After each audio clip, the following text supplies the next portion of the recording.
Good morning, Turfs Up Radio. Wayne Voles, Profits Unlimited, coming to you live from Louisville, Kentucky. Yes, indeedy. My, oh my. We got a good show planned for you guys this morning. Doug, appreciate you listening. Yeah, Doug's into a project. Looks like he's running a mini excavator today. So getting a little work done, but I appreciate you listening to us, Doug. He says, probably going to be a little hard to text in, but hey, that's all right, buddy. We appreciate you listening. And looks like you're out hammering it out. Weather looks nice up there Pennsylvania way. And we got some really good weather going our way today. Looking forward to Matt with BAM Weather is going to hop on here with us and talk to us a little bit about the weather. So looking forward to that here in a few minutes. But man, it's hard to believe that it's already hump day. You know, here we are Wednesday already. And before we know it, it'll be Friday and we'll be talking about what we're all doing this weekend and how that's all moving along. And Lordy, I don't know. I tell you what, it's just time's going by. But hey, I hope you're having a great week so far. Ours is going really well for us here at WLS, and great teamwork going down, man. We're doing a little mowing today. We've got a little fertilization and weed control going on today, a little bit of landscaping going on today. Taking out our jackal, the Skag jackal today, using it on a few jobs, seeing how that works out for us. So we're looking forward to that, and looking really forward to seeing, production wise, how it works out for us. So be anxious to see what our crew has to say about that, and give that feedback back to Ben, our Skag rep with Midwest Equipment. So appreciate them being an outstanding distributor for us, to say the least. And appreciate our Skag dealer as well, So Bluegrass Lawn and Garden. So Kenny and them do a great job for us and really help us with our business. I mean, true business partners, and that's something we got to think about is, partnerships with our dealers and distributors and, suppliers, because, we are business partners. I mean, we count on them, they count on us, and both of us make a fair profit and everybody wins, and those relationships are things that we don't seem to appreciate early on in our business life, if you will. It's more about me being the owner and, I'm the owner and I'm going to hammer you because I can. And, nobody likes that. Nobody wants that. So, let that be the takeaway, man. This ain't Truth Bomb Friday, but let that be the truth bomb of today, Wednesday's wonders or something, But the reality of it is we got to have great relationships with our suppliers and our vendors. So, they all sell parts. I want you guys to know that too. I get that question a lot, when I'm traveling around, well, Wayne, what equipment do you all use? There's a lot of good equipment out there. The key is to find a good dealer. Find a good dealer, somebody that understands your needs as a small business owner and how working together can benefit the both of you,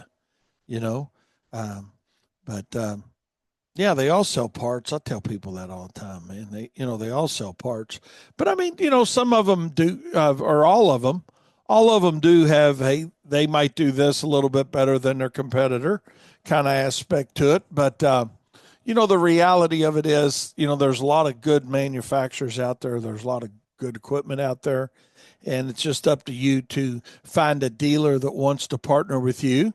And so you can help their business and their family and their employees be successful in the same line. They can help you and your family and your business and your employees succeed. So, yeah, kind of went down a little bit of a road on that, but that is the reality of it. So this jackal, I'm looking forward to the feedback on it today and see what our guys think about it and get some pictures. Katie's out doing some videos with it as they do the work with it, and looking forward to seeing, what that looks like. But speaking of going out and getting some videos, the other night, Kyle and I uh, met one of our customers after we did a lighting install. They got some really nice lighting completed at their home, and they were really appreciative that we came out. I know I touched base on this the other day, but I got a little more funny part of the story to pass along to you guys. It's it's about perception a lot of times, and this is something that the reality of it is that a customer's perception is our reality that we live in. And had a great friend Hecabus that actually taught me that about 4 years ago. That we can think what we want to think about our businesses, but it's what the customer thinks and what's the customer's perception is the reality that we live in. And I share that story with you that for this reason that uh, after we'd went out there the night after or the night that we made the did the installation. Went out and Kyle went over the app with the customer and how to set it up and how to save, different features and different light settings that they can do with the cast lighting that they bought from us, and they did go with very very high quality lighting, and that's pretty much what Kyle sells. Quite honestly, 99% of what we've put in the ground is cast lighting. I don't know that we've put anything other than their brand in the ground really, but it's just a great product. And but anyway, the gentleman calls Kyle up Friday evening early and says, "I've got a problem. I can't, uh, get my app to work."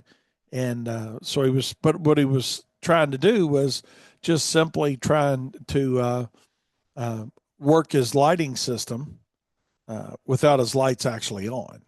And so it's one of the small things you learn as you go along as a contractor.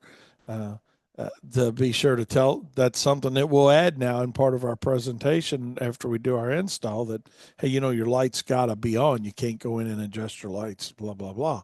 So but here's the part of the story that's really important that I wanted to tell you guys was his son and a couple of his sons and all, they were all in town for Easter, and they were there. And when Kyle rode out there to get them squared away, and yeah, and that's something that he did do on a Friday evening with the fella, just because again, it's all about customer service. That's what we offer. That's what you offer. That's what we all offer. We don't offer lights, or we don't offer mowing or fert and weed. We sell service. That's what we sell. And part of what we're going to talk about later on my show is that aspect. But and I know Bam's going to be ringing in here on me in a minute, but Matt is. But um, it was funny. This gentleman's perception was, he told his son while he was talking to Kyle, he said, even Wayne came out here the other night with Kyle. And I think that's something that we all need to look a little bit more at. And I know based on your company size, maybe you're the owner and you're on every job, and then that's perfect. That's great perception. But this guy understands that, we're not a huge service, but we're not a one truck operation either. And he appreciated the fact that the owner came out. And I had actually talked to this couple, 3 or 4 years ago, initially made the contact with them, and we did a little bit of landscape work for them. But he thought it was really cool that I took the time to come out there with Kyle. We drove independently out there because it was an evening call, and we both took, went out independent. But he told his son, he said, even the owner came out here to check on Kyle. So I'll finish this story here in a second. Let me get Matt here going with us. Get him on here. Matt, how's the world treating you guys today? It is absolutely amazing. Perfect weather. Can't complain. Yeah, that's right, man. If we're complaining about this weather, we got a real problem. You know. That is damn right. Yeah, Absolutely. absolutely.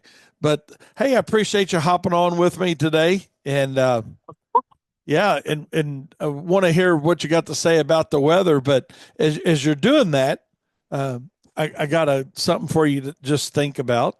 Okay. We got the Derby coming up here in Okay. Louisville, and I Mhm. know it's a long ways out. We're what 10 days out or something of that. But if you kind of think about that for me for a little bit, and let me know what next week kind of looks like. But in the meantime, what's the weather looking like in the short term across the country right now for our listeners? Yeah, I think especially for any of your listeners that are kind of more to the plains. So I would say especially kind of let's call it the eastern half of Nebraska into Kansas, Iowa, even portions of Oklahoma and Texas. It's a really messy setup, but there's going to be a lot of rain. There's going to be some folks, I think, especially in portions of Kansas, that can get 2+ inches of rain, some very heavy rain in areas that really desperately need it. They're going through some drought conditions out there, but a few stronger storms will be possible. Lots of rain. I think as we look at the radar this evening into the overnight, we're going to see a lot of rain on the radar from Iowa, Nebraska, Kansas, even portions of southern Minnesota and South Dakota as well. There'll just be lots of rain. And then out ahead of that system today, I think especially in the southeast U.S. in particular, areas of Tennessee, southern Kentucky, Mississippi, Alabama, northern Georgia, there'll be some scattered storms there as well. So patterns starting to ramp up here as we head to the back half of the week. Getting into tomorrow afternoon, this would be kind of more of a concern for you as well, Wayne. But the concern is, one, there's going to be some additional storms out west, portions of Iowa, Kansas, Missouri, Oklahoma, Texas. The concern that there can be some more scattered storms that creep up a little bit further north tomorrow afternoon. That's going to be even, Louisville, eastern Kentucky, southern Ohio, maybe areas like St. Louis, Indianapolis can get an isolated storm. But some heavier downpours, I think, can be possible. Low risk for a stronger storm or two. And then that wave out to the plains slowly starts to creep east. And I think it's especially getting into Friday. That's especially going to impact areas in the Ohio Valley and the U.S. Southeast for scattered storms. That'll be possible, and that'll drift into the Northeast heading into Saturday here as that wave slowly moves from west to east. And so a lot of areas across the, let's call it central and eastern U.S. are going to pick up on some rain here, some much needed rain at that. A few stronger storms again today, perhaps Thursday and Friday. We can get a few stronger storms as well. That'll be possible. Southern plains, a lot of areas that need rain are going to get the rain. And then things will quiet down for a brief time. But I'm concerned kind of things ramping up Sunday night into Monday into the plains. Perhaps a few stronger storms there. But let's keep an eye on next Monday, Tuesday. There's some signals there for more of a better severe weather outbreak that can kind of erupt, especially in the Monday, I would say, kind of portions Iowa, southeastern Minnesota, Wisconsin, down into Nebraska, Kansas, Oklahoma, Texas, another round of some strong storms. And that'll eventually kind of move its way east. And that's where we need to be on the lookout, I think, especially Tuesday evening, Wednesday morning for kind of our neck of the woods, Wayne, Right. for some strong storms. And eventually that'll slowly move east as we head into Wednesday. There's probably going to be another severe weather outbreak getting the next Wednesday as that front continues to shift east. That's going to be primarily, I think, east of Ohio, eastern Kentucky, Tennessee, down into central Texas here. There's another front there in behind that. The Derby's on next Saturday, right? Right. Mm-hmm. Okay. So as long as the data kind of holds true here, and I think that front, there's another front behind that severe weather outbreak getting into early in the middle part of next week. I think that front can pass through generally getting into Friday here, and it should set the stage for some drier weather in behind it for Derby Day getting into Saturday. We'll just need to watch the timing of that second cold front. That would be kind of the key here. But, the good news with that, since it is more of a cold front here, not necessarily a full-blown low-pressure system, Right. the rain chances are going to be really confined to the front passage itself. And so my gut for now is pretty favorable. for the Derby. All right. Well, we'll keep our fingers crossed for that. What would you Yeah, say next week in listening to you? Because there's a lot of events daily. There's something going on, but it's work wise for us at Wayne's Lawn Service and guys, in this vicinity, if you will. I yeah, know it's a big week because there's a lot of derby parties and things, that people want to get landscaping done for. And, between you and I, Matt, a lot of people just use that as a push point. Hey, get it done by Derby, and then half these people yeah. aren't even at home for the Derby, but it's a way they can put their thumb on us. How much good work time you think we might have next week? I think quite a bit, to Do be you? honest. Okay. Yeah, yeah. I think I mentioned that system rolling through into next week, probably kind of into your vicinity, probably more of a Tuesday night, Wednesday morning type of deal. All right. As long as the timing holds true, things can slow down or speed up. That always Right. happens from a modeling perspective. But as that front moves through, we probably get some good dry days until that secondary front moves through, right? Yeah. And that's more Friday. So Wednesday's probably dry, Thursday's probably dry. And to be honest, as long as the timing can hold true here, a lot of Friday can be dry as well. And so I think you get a lot of working hours into next week. I mean, gosh, Monday is probably dry too for you. Good deal. So you'll be able to get a lot of working hours in for sure, in my opinion. All right, Uh, man. Well, we're going to trust it for now. I'm sure you'll yeah, you'll keep us updated. I know, yeah, but it should be good. It should be good. And the weather in between these weather systems, just kind of the pattern we're getting into, the warmth I think is going to start to really be apparent here. And so it'll be great conditions in my opinion to get work done outside of some periodic rain chances. I got you. Hey, one thing did want to ask you about on a weather thing that y'all put out Monday about it looks like maybe a drier summer's kind of moving a little further east, potentially into our area. Mm-hmm. And I think we're kind of like in the equal chance side, but we're right on the below normal side of that now. We're earlier we weren't. What's caused that shift? To move for a little further east with the drier summer. Yeah, so it's just kind of based off some of the years, our research we've done, years that have had similar pattern drivers to what we're dealing with now. Okay. Um, and it's all about where does the high pressure settle in this summer? It's very common for kind of a dominant high pressure to set up in the summer. Obviously, your listeners out in the Central Plains know that's a very common place for the high pressure to settle. Obviously, when I talk about high pressure, I'm not talking about a lot of rain chances, right? It's usually pretty quiet. High pressure is usually associated with sinking air versus rising air. Obviously, Okay. you can't get much storms with the sinking air. And so, kind of based off some of our research, we think that area of high pressure can just be a little bit more expansive, Okay. and it can really start to snowball as we get into, I would say, especially kind of middle part of May, and then getting into June and July. Once things start drying out, what's very common is, and maybe you've heard this phrase before: drought feeds drought. Right. It's a feedback loop, right? Things get dry, and then there's not enough moisture to really pull from the ground to help develop storms. That allows things to warm up more, which makes things drier, which makes storms less possible, so on and so forth. Okay. And so it's just based off our research, more of an expansive high pressure and drier here. Years that we've looked at, I mean, some people may kind of pop their eyes out of their head a little bit, but one of the years we're looking at the year like 2012.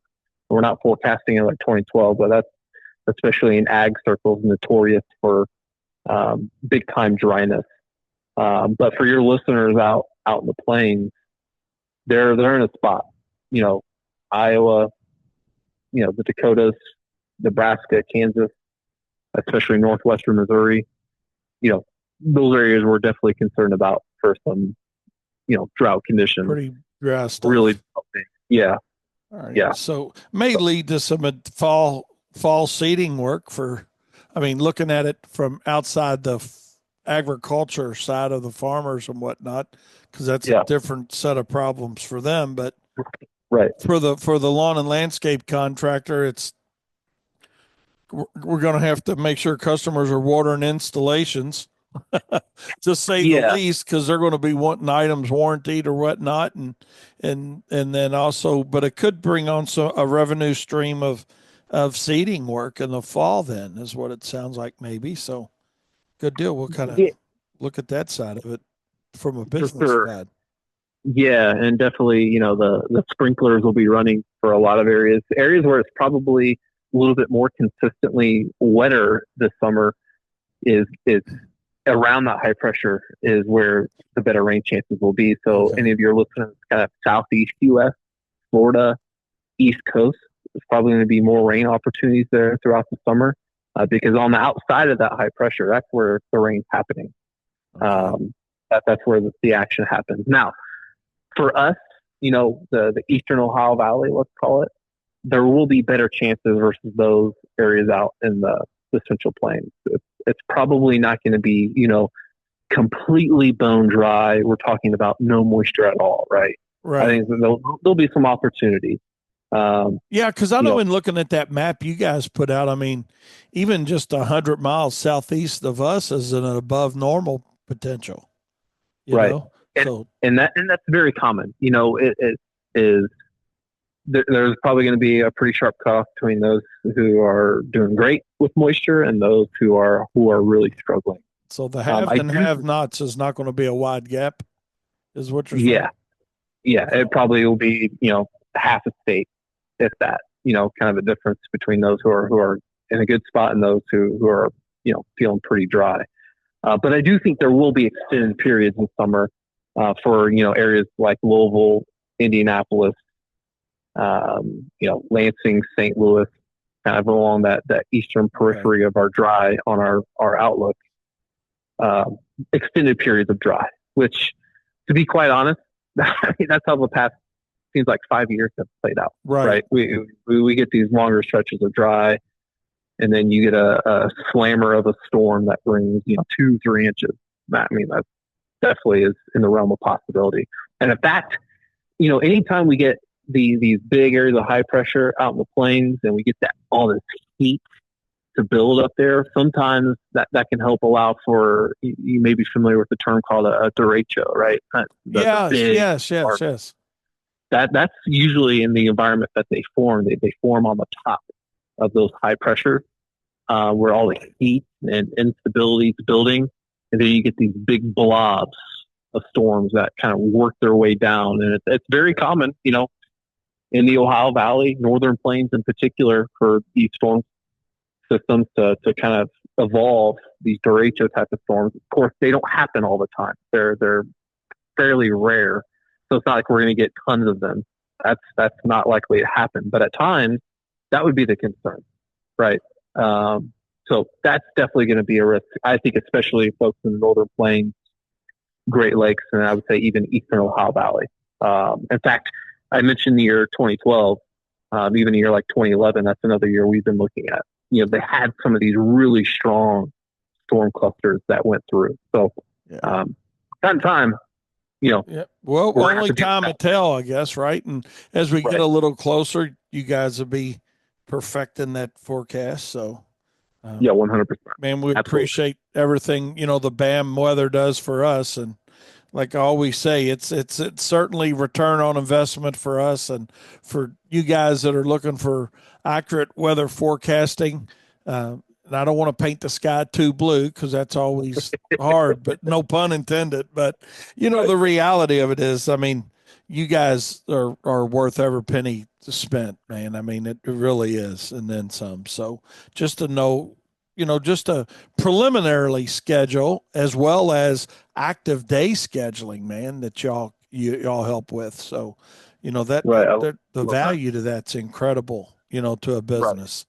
And Right. And probably just one of those one decision, one kind of scheduling shift here or there, pays etc. for the service, Probably. man. It Right. does.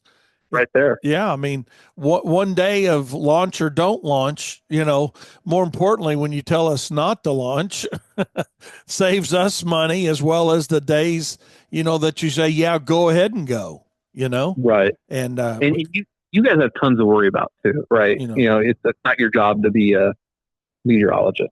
You know, yeah, it, there's only so much you can make a decision off of yeah, numbers on a piece of paper or on a computer screen. right. What do those numbers actually mean?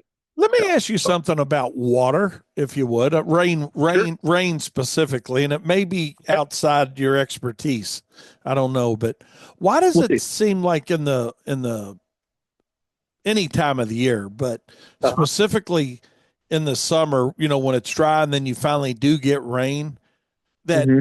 it seems like a half inch of regular rain from the sky is better than an inch and a half of irrigation. Why do you know why that is? Why does a plant respond better to natural rainwater over irrigated rainwater? I don't know the answer to that specifically. A lot of that probably has to do not only kind of the composition of the rain And I wasn't itself. trying to put you on the spot with that, man. I swear to God, I wasn't. But Oh no, it no, you're it fine. just does But seem like from an a agriculture standpoint, I'm gonna call it a yeah, horticulture standpoint, that a little bit of regular rain goes a lot further than a lot of irrigation. You know, well, I it's, mean the problem too is when you're irrigating, right? It's a beautiful sunny day, high of, let's just call it 85 degrees, right? okay, And you're watering the grass or whatever you're watering. Sure, that's great and it helps, but during you know the daytime hours, it's going to be constantly evaporating. There's a constant pull of moisture back into the atmosphere. Um, when it's storming, obviously, that'll happen before and after the storm, but you're dealing with less of that as it's storming. And so probably seeping in a little bit more to the soils. And usually comes down really heavy, like all at once. And so I don't know, again, this is where I don't know enough about, kind of the biological part of things with maybe the grass or whatever you're watering maybe responds better to a really heavy dump of rain. And then there's the composition of the rain itself, right. whatever water you're using, whatever minerals it has, or whether that's, city water or what have you. There's going to be a little bit different ingredients in the rain, so to speak, coming straight from the sky. You're going to have a different composition to that as well. So I don't have the perfect answer for you. But And I know I would that was assume a more of lot a of it is horticulture irrigation. question. Yeah, Yeah. yeah, but I'm not sure. That's something I would have to dig into a little bit more. It certainly is appreciated, Matt. I just want you to Yeah, know no that. worries. So, and I our listeners talk, love hearing from you, yeah, weekly. I So, love to do it. I love to do it. Like I said, I'm a weather nerd, right? And so I love to chat about the weather. So good deal. Well, hey, we'll look forward to talking to you next Wednesday if it works out. yeah, I think that should be a great day to chat about it. So All right. All right. We appreciate you, Matt. Thank you. And thanks, appreciate Bam, you as for well. everything y'all do to help us make our company run smoother here with when it comes to the weather aspect of that. I wanted to touch base on something just for a few minutes here on client selection and how critical client selection is for each and every one of us. Because we're doing a lot of estimating right now, a lot of proposals are being put out right now. And the main question that I want to ask you guys is, are you chasing the right clients? Because it's really easy to stay busy or get stuck in a rut, if you will, on trying to just get clients, if you will, versus the right type of client. And I've been in that rut myself in the past.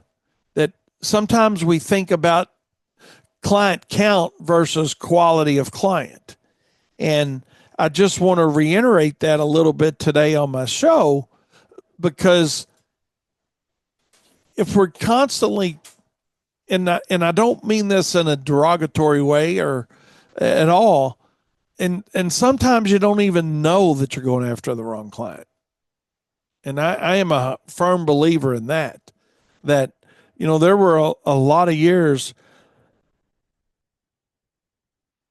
Excuse me, there, had to cough.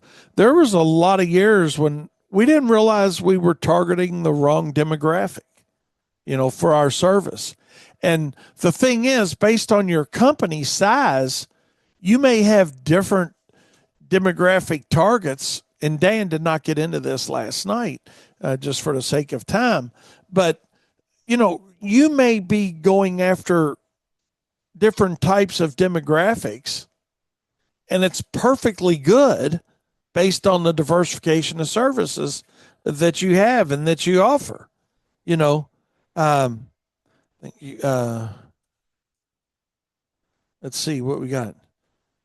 Corey said, "You're spot on. Thank you." The first year in a long time. For the first year, I've been told no. Yeah, there you go. Corey says it's first year in a long time he's been told no. That.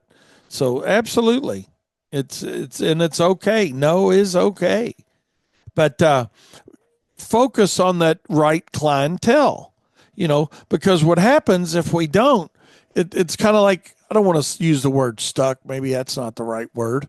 But when we constantly do the same thing over and over and over again, I'm wondering why we're not seeing things change, and we do it for year after year. It's up to us as the owner, the business owner, manager, operator, because we wear all those hats and wear all those titles, it's up to us to make the change. And sometimes it's just as simple as, maybe instead of looking for a lot of clients, we look for a fewer clients at a higher job total, if you would. Instead of, and then what I mean by that is, look past the second for fertilization, weed control, and mowing, but landscaping for an example. Maybe instead of constantly looking for clients that want that $2,000 to $3,000 mulch and trim job, we start looking for clients that want that $4,000 to $6,000 trim and installation of mulch job, or even greater than that. My point is, don't look at the numbers that I'm throwing out there. Just ask yourself, what am I currently going after, and what can I do differently? And because what I caught Wayne doing myself here, what I caught myself doing was stuck in that rut of going after that hedge trimming and mulch job all the time. And yeah, it was decent money, but a lot of times when we're stuck in that rut of just mulch and hedge trimming, and there's nothing. First of all, let me say there's nothing wrong with it, but don't fill all your time up based on your company size with that same type of clientele. Because yeah, the mulch and the hedge trimming is a reoccurring revenue each year for your company. But what we also need to think about is, let's look at the installation side. Let's look at hey, at what point do we suggest to the clients that, hey, those plants have done all they're going to do. They've aged out, basically. Why don't we get a different look in here? Have you considered, doing something different? Let's see. On the first side, I started subbing myself out to mow guys who don't want to spray. Absolutely. We do that for quite a few of our competitors. We've got quite a few of our competitors that they don't like to spray, couldn't find somebody they could trust. And we said, hey, we'll do it. We'll do just your spraying. So that Mike makes a great point there. That is an outstanding and an awesome opportunity for you to do things like that. But know that it's okay to build on larger projects, and know that that's really what your goal should go. Darren said he's just tuning in. He missed most of the show. Can we go another hour so he can hear what we talked about? Oh, I don't know about that, Darren. But we can go a little bit over for sure. But I got a couple appointments here myself. I'm going to be running on, and that's one of the great things that I like most about my hip being better is that I get to really aggressively go out and see more people than I was able to do in the past. And, we're talking about, client selection and whatnot, and changing the value of some of the jobs that we're making our core content. It's like us, for an example. We got to be willing to change. That's it. And I'm kind of getting ahead of myself a little bit, but if here's my whole point of talking about this. If you're going to be running a business and you've got the challenges associated with running a business, we might as well do it with the right clients, right? I mean, why are we consistently but maybe not intentionally going after that lower value trim and mulch job when we could be looking for higher value, higher profitable installation jobs? And a lot of times it boils down to confidence. We don't have the confidence in ourselves to go out and sell the job. But the reality of it is, if we attract and sell the right clients, it makes things happen within your business that you haven't seen before, and that is less clients, more profit, less headaches. Now, we're still going to have a set number of headaches in running any business, regardless of what clientele mix we have. Whether it's all trim and mulch jobs or it's all high-end installation jobs or anything in between, any blend in between, you're going to have that change involved, And so if we're going to be running a business, which is what we're doing, sometimes we don't want to admit that's what we're really doing. We think we're out doing what we like. But at the end of the day, you're running a daggone business. And if we're going to have the struggles associated with running a business, and maybe that's not the right word, but that's the reality of it. I'm not really good at being politically correct with my verbiage sometimes, but none of it's easy.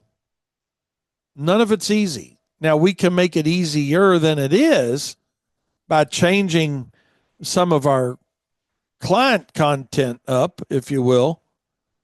But we can also change the way we're doing things from a business method standpoint. I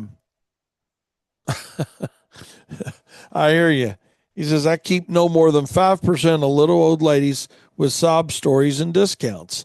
And that is true. I mean, it goes back to what I talk about, that the clients that got most of us started in business, as our companies begin to grow a little bit and we scale and we start doing more work and we add a truck, we add a crew, whatever it is, we add subs, whatever it is you're doing, a lot of times the customers that got us to that point are not the types of customers that we want or need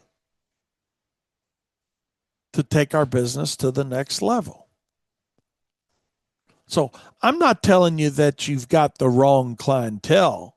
I'm just asking you to look at your customer base and ask yourself, within my customer base, am I the one that's creating a lot of the headaches with the type of clientele that I'm going after?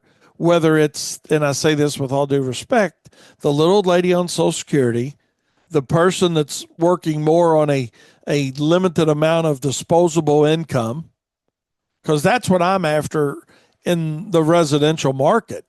That's what Wayne's Lawn Service is after.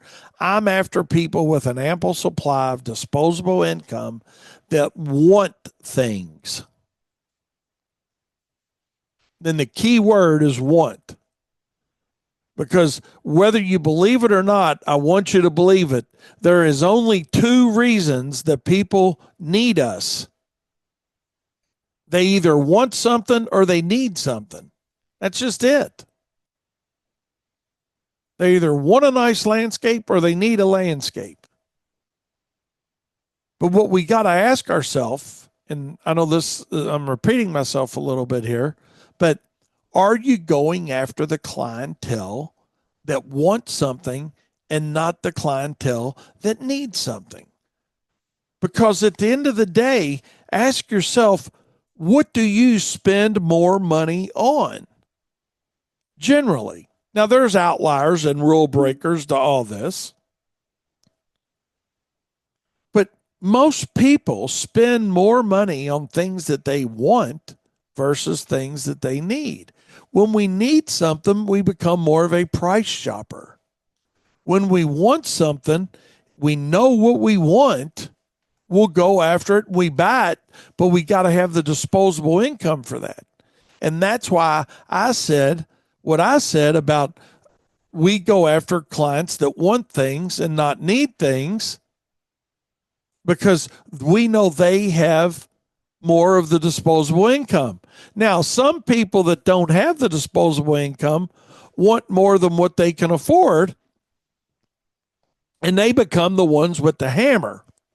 They're the ones that are, hammering you all the time on price. You ultimately have the choice on who you're going to attract and sell.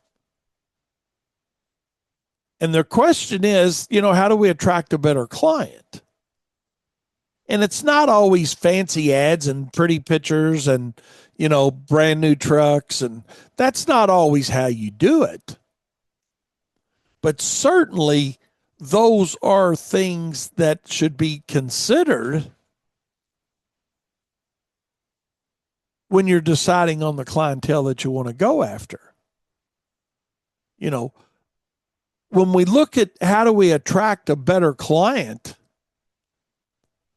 I can honestly say I can't make a list of 1, 2, 3, 5, or 10 things that you should do. Because what it really is, we could come up with a list like that. But the reality of it is, it's everything you do, how you do it, why you do it. So it becomes things as simple as that don't always take place, such as answering your phone call initially when they come in, or answering the email lead that came through your website. Following up with people, even the people that you don't provide service for in their area. Or maybe they want a fence put up and you don't do fences. Or maybe they want a chimney cleaning and you don't do I'm pulling these things out of my butt. But my point is, just because you don't do something doesn't mean you just skip past that person. Because when you skip past that person the first time, they may never come back to your company again for anything.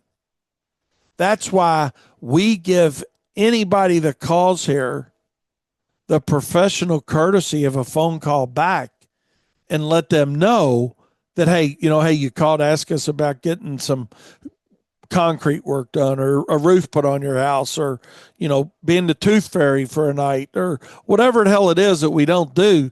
We give them a call back and say, hey, we just want to let you know that we received your message, but we do not provide that service. And again, this is Wayne's Lawn Service, or WLS, whatever, you insert your name, right? But if we can ever help you with any landscaping, let us know. Now, they may not remember that, but they may. At least in the short term, what we've done for them is given them a positive experience with somebody they called, because what do we know? the largest percentage of the people they call aren't even going to call them back, not going to email them back.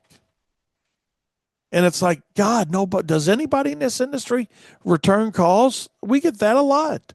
We get that question a lot. God, y'all called us back. Does anybody call people back other than you all? Well, I know you are. And I know you guys listening to us do. But if somebody out there doesn't, as simple as that is, start doing that. Because it starts with the phone call or the email. And then it moves on to, how do you gather their information? Is it through a website form fill, which is fine. But again, are you following up after the fact? And what does your follow-up time schedule look like? You know, hey, within 24 hours, we're going to follow up. Or immediately they get an automatic, hey, thanks for sending your request through our website. We'll follow up with you within 24 hours. Let them know it's been received. That's why I said it's everything you do, from the very initial contact, regardless of if it's by phone or email or website, all the way through collecting their data, finding out if they're a fit for your company, setting an appointment, showing up for the appointment, where you park when you get there for their appointment. I mean, think of this. We've already come up with 5 or 6 things, and we haven't even said hello in life yet, in real person. So that's why I said, how do we attract and sell the right client? It's everything we do. And then after we talk to them, it's how we do the walk around, how we introduce ourselves. How do we address the client? You don't address your client with their name, Charlie or Mary. It's Mr. or Miss or Mrs., if you know, unless they tell you differently. I talk to people a lot younger than me all the time that I call them Mr. So-and-so or Mr. Smith or Miss Smith. It's all the little things we can do to create perceived value that goes along with our nice trucks, and when I say nice trucks, they don't have to be brand new trucks, but they need to be clean trucks. If you're utilizing subcontractors, they need to have clean trucks.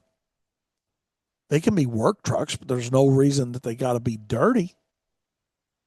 There's no reasons that their shirts and clothes can't be clean at the start of the day.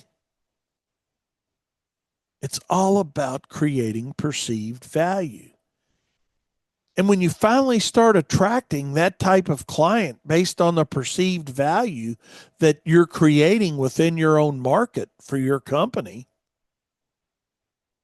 then you're beginning to attract people that have more disposable income, that are willing to spend them with a professional service. Because along with perceived value should come professionalism and pride. And when you put perceived value, pride, and professionalism together, and somebody's responding because you had a nice ad, and because they've seen your trucks out or your truck out, for whatever reason they've called you, then all these other things begin to take place that are creating the perceived value. Then guess what happens? You're attracting a different clientele. So perceived value, pride, and professionalism, they lead to one thing. And what they lead to is profit. And that, my friends, is how you begin to set up a new database of customers if you want to see a change within your business. Now, unfortunately, that change does not take place overnight. A lot of times we want it to. It's like, oh God, we got to, it's got to, how am I going to change this? What you're going to do is you're going to change it one day at a time, one thing at a time. And the smaller your company is, the easier those changes are to implement because you are in direct control of them. It doesn't have to be a trained trait for a salesperson or a crew leader or a crew person or an operations manager because you wear the majority of those hats. So don't use the excuse, I'm small, I can't do it. No, I'm small means I can do it faster than Wayne's Lawn Service trying to implement a bigger change with more people, more jobs, more customers. So don't use the excuse, I'm small, I can't do it. Yes, this in fact is one of the things that the smaller your company is, one truck, two truck, three truck operation, the easier those changes are. But what did happen? It goes back to the fundamental aspect of selling.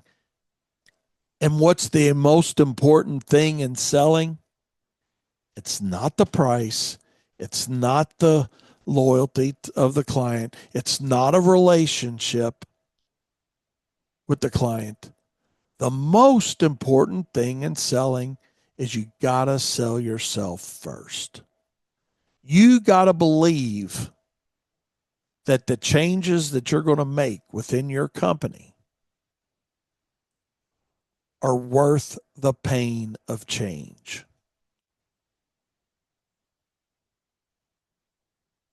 What are you willing to do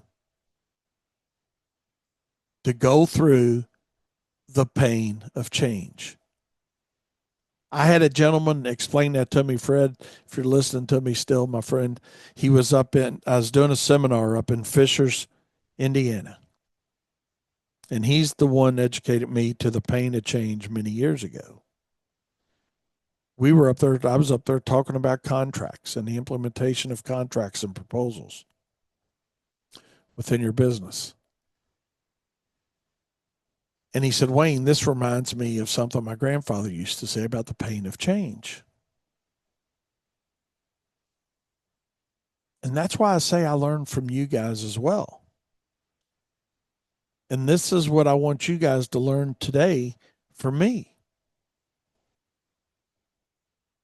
Is that if you change and you're willing to go through the pain of change, of attracting and selling to the right clients, that your company will change. And I am not suggesting or saying that you've got the wrong clients now. I'm just saying, look at your customer base and ask yourself, is this really who I want to build my business with? And if it is, that's fine. Keep working that clientele base, that demographic. But also see what you can do to make some changes even within that demographic to be a better fit for them. Because when you've created the perceived value and demonstrated your professionalism and the pride that you've got in what you're doing, the profit will follow. And it does take a while. Not for the profit to follow, but when you talk about changing customer bases or adding a better clientele to your existing customer base, it's generally not something that's going to take place overnight. That doesn't have to take 5 years or 3 years. But there's going to be a transition period based on what you're willing to put into it, not just financially, but mindset. And your mindset is what's going to control the destiny of the change. Take the time to make the change, go through the pain of change, and see how much better your company will be. We've got less complainers, less price shoppers. And the advantage of the price shoppers, we all know, is they're going to be more loyal. Because when you're dealing with people that hire you for cost, they're going to fire you for the same reason. So, yeah, you may have fit well this year, but next year they're pricing the service all over again. Hey, well, yeah, well, we got the install, that's all that matters. No, that's not all that matters. You got the installation, but now we want the ongoing maintenance to the installation. So now we're getting the best of both worlds.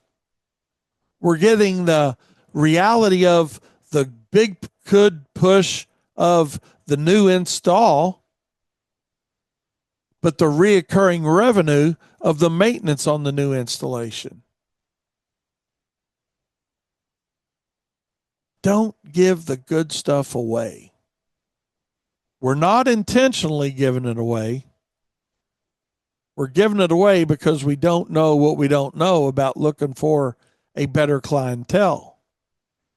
And when you begin to look for a better clientele and you start seeing this change slowly taking place, kind of goes back what Daniels talks about all the time about 1% changes, right? Make that 1% change. And then that 1% change becomes a 2% change, and 3 and 4 and so on. But always remember this, and we're going to wrap it up and close the show for today.